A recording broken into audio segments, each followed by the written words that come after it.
दौड़ा गया, 4 लाठी भगवान को मारा। इतने में भगवान भोलेनाथ प्रकट हो गए और भगवान भोलेनाथ ने कहा कि हे भक्त, मैं तेरे भक्ति से प्रसन्न हूं। हाथ जोड़ करके चरणों में लिपट गया बैजू। तो कहने का मतलब है वो बैजू ने एक नियम बना लिया था कि प्रतिदिन मैं जाकर के 4 लाठी जरूर मारूंगा। उसी प्रकार से लाठी मत मारना भगवान को, लेकिन जीवन में एक नियम तो होना चाहिए कि मैं प्रतिदिन भगवान के लिए 1 घंटे का समय निकालूंगा। 1 घंटे का समय अगर नहीं निकाल सकते हो तो 30 मिनट का समय निकाल लो। वो भी नहीं हो पा रहा है तो 15 मिनट का तो समय निकाल लिया करो। तीसरे प्रश्न में सूत जी महाराज कहते हैं, सौनकादिक ऋषियों भगवान के कुल 24 अवतार हुए। पहला अवतार सनकादिक का, जो ब्रह्मा जी के मानस पुत्र हुए, सनक सनंदन सनातन सनत कुमार। दूसरा अवतार 12 रूप में, जिस समय पृथ्वी जल में हिरणाक्ष ने ले जाकर के छिपा दी थी, उसी समय भगवान ने 12 रूप धारण किया। तीसरे अवतार में भगवान ने स्वयं नारद का अवतार लिया। चौथा अवतार नर नारायण का, 5वां कपिल मुनि और 6वें में दत्तात्रेय। इस प्रकार से भगवान के 23 अवतारों का वर्णन है और 24वां अवतार जो होने वाला है वो इसी कलयुग में भगवान कल्कि के रूप में जन्म लेने वाले हैं। 5वें प्रश्न में सूत जी ने कहा कि हे सौनकादिक ऋषियों, आपने प्रश्न किया कि प्राणी मात्र का क्या है। तो प्राणी मात्र का एक ही लक्ष्य है। क्या? प्राणी मात्र का एक लक्ष्य है कि भगवान की प्राप्ति ही प्राणी मात्र का लक्ष्य है। और हे सौनक मुनि, आपने प्रश्न किया, 6वें प्रश्न में आपने प्रश्न किया था कि जिस समय भगवान धराधाम को छोड़ करके जाते हैं तो धर्म किसकी शरण में जाता है। तो हे सौनक जी महाराज,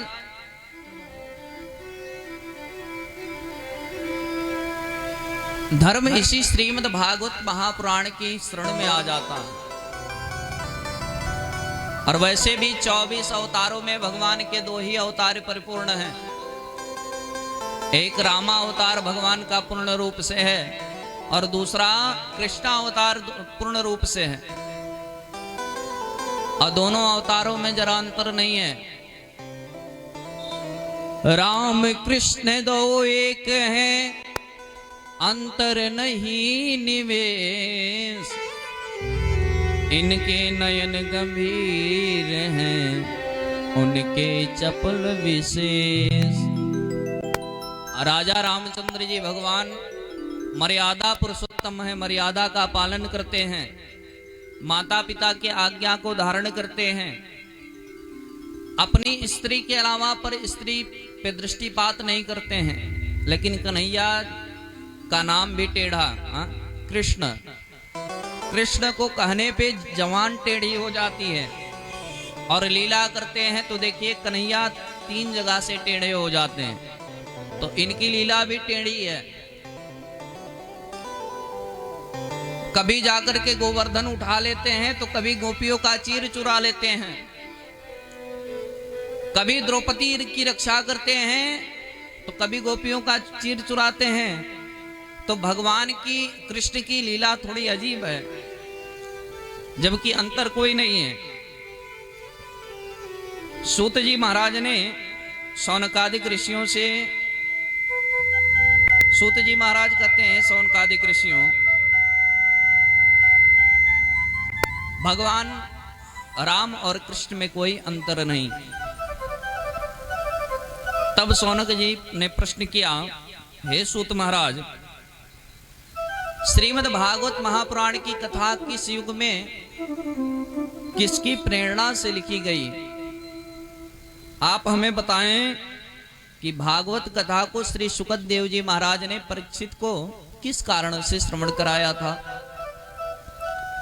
तब सूत जी महाराज कहते हैं, सौनकादिक ऋषियों, एक दिन व्यास जी महाराज संध्या वंदन करके सूर्य नारायण की तरफ ध्यान करके बैठे हुए थे और ध्यान करके अपने अमोघ दृष्टि के द्वारा कलयुग पे दृष्टिपात कर रहे थे, कलयुग को देख रहे थे कि आने वाले कलिकाल में जीवों का कल्याण कैसा होगा, कैसे होगा, कलयुग में कलुषित प्राणियों का उद्धार कैसे किया जाएगा।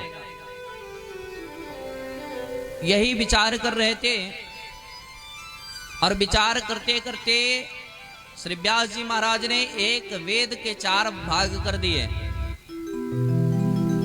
यजुर्वेद से 3 वेद की उत्पत्ति और कर दी। वो 3 वेद सामवेद, अथर्ववेद, यजुर्वेद, ऋग्वेद, ये 4 वेद हुए। इतने में भी उनको संतुष्टि नहीं हुई तो 5वां वेद महाभारत लिख डाला, 17 पुराण लिख डाले, लेकिन मन में संतुष्टि नहीं हुई और निराश होकर के बैठे हैं कि मेरे से क्या अपराध हो गया, मैंने पुराणों को लिखा, क्या कहीं कुछ छूट गया है। व्यास जी महाराज असंतुष्ट होकर के बैठे थे। इतने में नारद जी बीड़ा पर गुणगान करते हुए व्यास जी महाराज के समक्ष आए। जब नारद जी को व्यास जी ने देखा तो नारद जी ने प्रश्न किया, पराशर्या महाभागः भवतः कंचिदात्मनः परितुष्य शरीरात्मा मानसा एव वा। हे महाभाग पाराशर नंदन व्यास जी, आपको कौन सी चिंता सता रही है। व्यास जी महाराज ने अपनी सारी व्यथा बताई। हे देवर्षि, मैंने कलयुग के प्राणियों के कल्याण के लिए एक वेद के 4 विभाग किए, 17 पुराण लिख डाले, लेकिन मेरे मन में यहाँ तक 5वां वेद मैंने महाभारत को लिख डाला, लेकिन मेरे मन में अभी संतुष्टि नहीं हो रही है। नारद जी ने कहा कि संतुष्टि कैसे होगी, अभी तो आपने केवल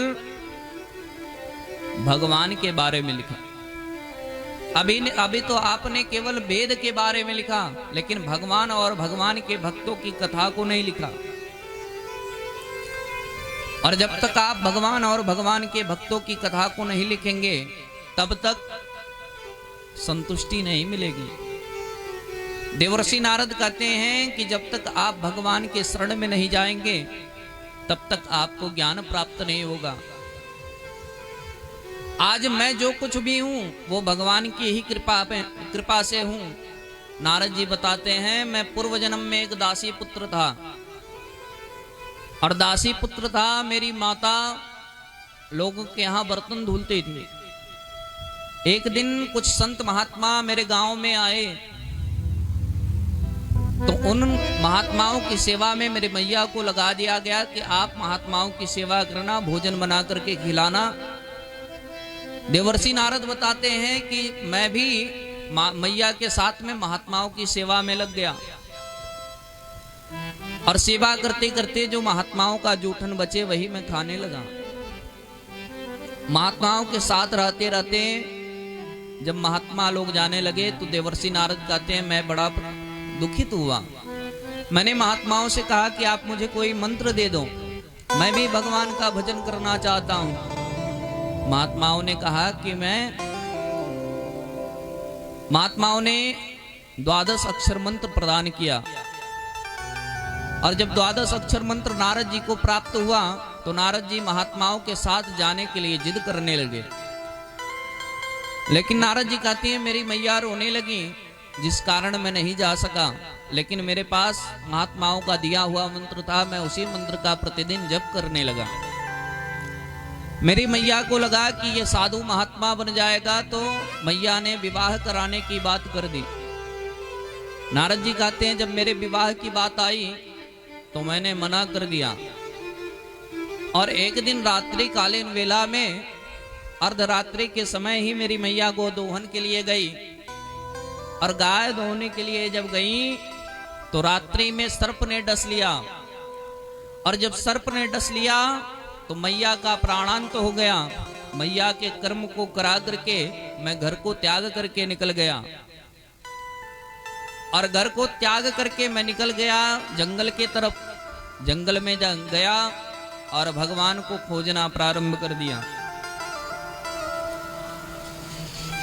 जोरों की प्यास लगी थी तो एक सरोवर था, सरोवर में जाकर के मैं जल पिया और एक वृक्ष के नीचे मैं लेट गया। और जैसे ही वृक्ष के नीचे लेटा, इतने में नेत्र बंद करते ही ठाकुर जी की छवि हमारे सामने प्रकट हो गई। और जब ठाकुर जी की छवि प्रकट हुई तो मैं दर्शन करने के लिए लालायित हो गया। लेकिन जैसे ही मैंने नेत्र खोले कि वो छवि गायब हो गई।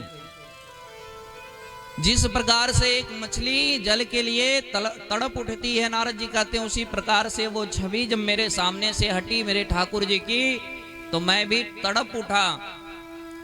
उसी समय आकाशवाणी हुई और आकाशवाणी में भगवान ने ऐसी आकाशवाणी की, हे नारद, तुम्हारे कुछ जन्म, इस जन्म में मैं तुम्हें प्राप्त नहीं हो सकता हूं, अगले जन्म में तुम मेरा साक्षात्कार करोगे। नारद जी कहते हैं चतुर्युग बीतने के बाद जब महाप्रलय हुआ, सारी सृष्टि जलमग्न हो गई, उसके बाद पुनः जब सृष्टि का निर्माण हुआ, तब उस सृष्टि में ब्रह्मा जी के पुत्र के रूप में मैं प्रकट हुआ।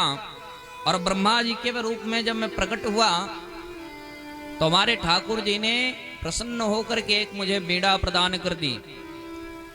और वही बीड़ा को लेकर के मैं आज यत्र तत्र भ्रमण करता हूं, भगवान के नामों का गुणगान करता हूं। और आज नारायण के गुणगान करते, चाहे मैं दानवों में जाऊं, मानवों में जाऊं, कहीं भी जाऊं, तीनों लोक में किसी के यहां भी जाऊं, मेरी सर्वत्र जय जयकार होती है। इस प्रकार से जब नारद जी ने महर्षि वेदव्यास को समझाया और उसके बाद नारद जी ने चतुश्लोकी भागवत जो ब्रह्मा जी से श्रवण किया था, वही चतुश्लोकी भागवत व्यास जी महाराज को प्रदान कर दिया। और वही चतुश्लोकी भागवत को पाकर के व्यास जी ने हाथ जोड़ करके गणेश जी की वंदना की, हे गणेश जी महाराज आप ही आओ, अब मैं तो वृद्ध हो चुका हूं, मैं लिख नहीं पाऊंगा, तो गणेश जी महाराज लेखन का कार्य आप करो, मैं बैठ करके केवल बोलूंगा। और व्यास जी महाराज गणेश जी की वंदना कर रहे हैं, आए हम सभी भी गणेश जी महाराज को बुला लें। आनंद के दाता हो गजानन, आनंद के दाता, आनंद के दाता हो गजानन, आनंद के दाता, आनंद के दाता हो गजानन, आनंद के दाता, आनंद के दाता हो गजानन, आनंद के दाता। बोल गणेश जी महाराज की।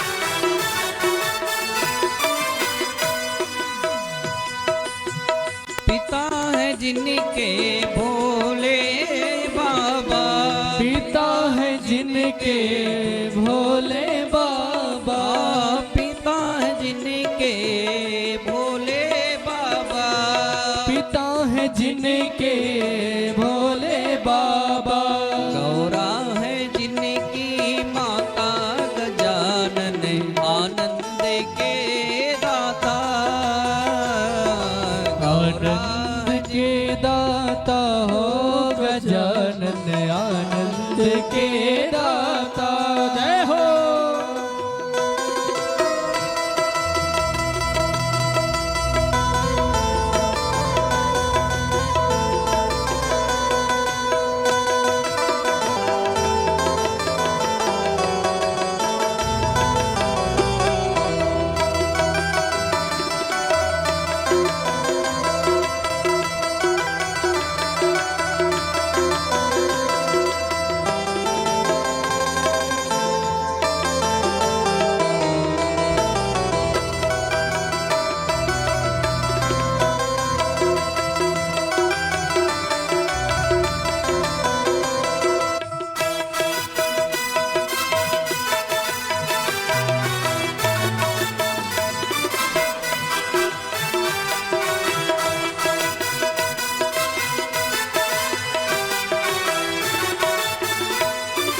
गजानन आनंद के दाता हो, सबसे पहले तुमको बुलाते, सबसे पहले तुमको बुलाते, तुमको बुलाते हैं, तुमको बुलाते, तुमको बुलाते, हाँ तुमको बुलाते, आकर के तुम भाग्य बनाते, आकर के तुम भाग्य बनाते, आकर के तुम भाग्य बनाते, आकर के तुम भाग्य बनाते, तुम ही हो सर्वदाता गजानन आनंद के दाता,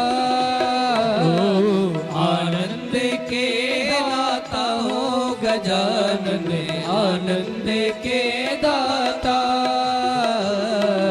आनंद के दाता हो गजानन आनंद के दाता,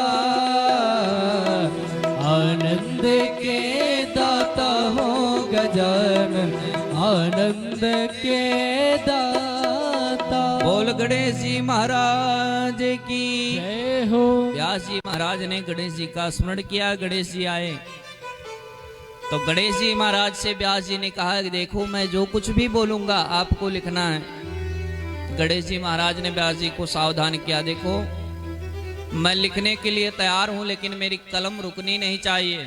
व्यास जी ने कहा महाराज कलम तो आपकी नहीं रुकेगी, पर मैं जो भी बोलूंगा उसको विचार करके लिखिएगा। व्यास जी महाराज चतुश्लोकी भागवत को 18,000 श्लोकों में लिख दिए। 18,000 श्लोकों को बोलते गए और गणेश जी महाराज लिखते गए और उसी 18,000 श्लोकों का एक बढ़िया परम पुनीत ग्रंथ तैयार हुआ, जिस ग्रंथ को हम सभी श्रवण करने के लिए एकत्रित हुए। बोल भागवत महापुराण की जय हो। और उसी भागवत महापुराण को व्यास जी महाराज ने अपने पुत्र श्री सुखदेव जी महाराज को प्रदान किया और वही श्री सुखदेव जी महाराज ने उसी श्रीमद् भागवत की कथा परीक्षित जी महाराज को सुनाई। सूत जी महाराज से शौनकादिक ऋषि प्रश्न करते हैं, प्रभु सुख जी महाराज तो जन्म लेते ही वन में चले गए थे, तब किस प्रकार से व्यास जी ने अपने पुत्र श्री सुखदेव जी को ये कथा सुनाई और कैसे ये कथा प्रदान की। सूत जी महाराज कहते हैं, शौनकादिक ऋषियों श्रवण करो। जिस समय श्री सुखदेव जी महाराज जन्म लिए, जन्म लेते ही वन को चले गए, वन में जाकर के तप करने लगे। लेकिन व्यास जी ने जब इस संहिता को तैयार किया, उनके मन में यह विचार आया कि इस संहिता को अगर कोई वाचन करने वाला है, कोई अच्छा वक्ता है, तो वो मेरा पुत्र हो सकता है। तो पुत्र को किस प्रकार से प्रदान किया जाए? तो व्यास जी ने अपने 2 शिष्यों को पकड़ा और 2 शिष्यों को 2 श्लोक प्रदान कर दिया और 2 श्लोकों को प्रदान करने के बाद कहा कि जाओ यत्र तत्र, जहां भी तुम जहां तक जा सकते हो वहां पर जाकर के इस 2 श्लोकों का गायन करो। व्यास जी महाराज के दोनों शिष्य श्री सुखदेव जी महाराज जहां पर समाधि लगा करके बैठे थे, वहां पर उस श्लोकों का गायन करना प्रारंभ कर दिए। बरहा पीडम नटवर बपु कर्णयो कर्णिकारम बिभ्रद्वासः कनक कपिसं